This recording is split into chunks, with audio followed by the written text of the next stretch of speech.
I'm going to date myself. I was in college during what they called the Jesus freak period. And some of you, oh, you're all too young to remember that. But the Jesus freak period were people that somehow got this exuberant love for Christ. And I remember sitting in the student union one day with a friend of mine.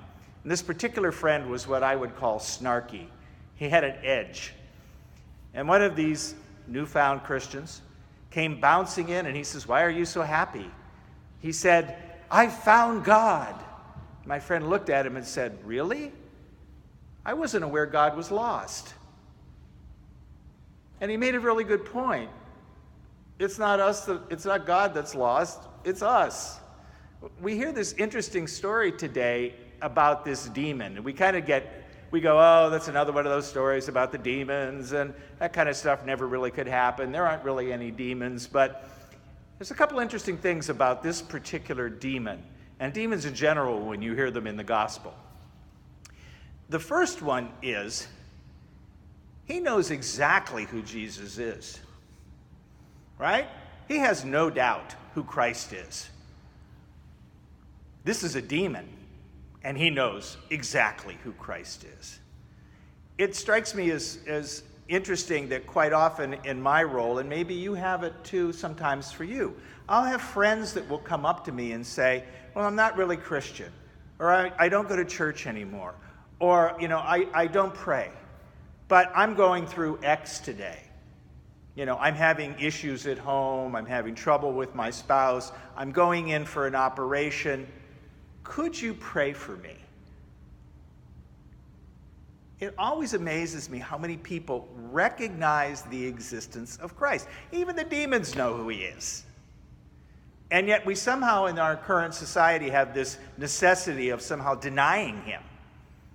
But when it comes down to what my grandmother would have called the nut cutting, right? The basics, we still have somewhere deep inside of us this sense of who he is.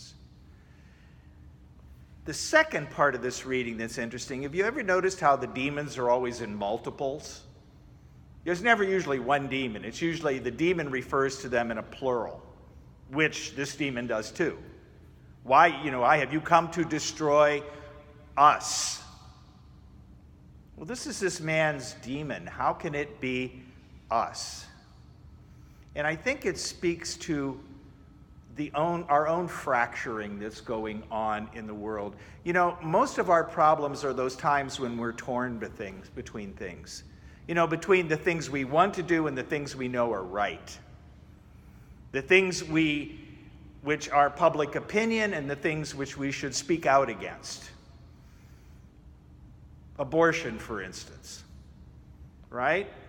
We stand quietly by while people profess those things and don't say anything. We allow ourselves from the inside to be torn apart, to have our own persona taken apart because we can't find this unity within Christ. And that's why the demons so often speak in plurals, because it's our own fractured way of thinking. This is what's popular. This is what's right. This is what's convenient. This is what's right. This is what our families want to hear. This is what's right. And so Jesus is this unifying force, this thing that brings us back together, this thing that gives us courage. And isn't that what he says at the end? They say, "Who is this man? He teaches with authority. He makes sense. He puts it all together for us."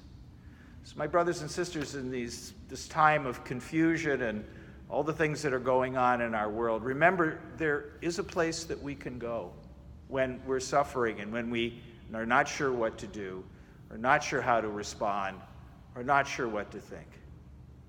And we can find those answers in Christ.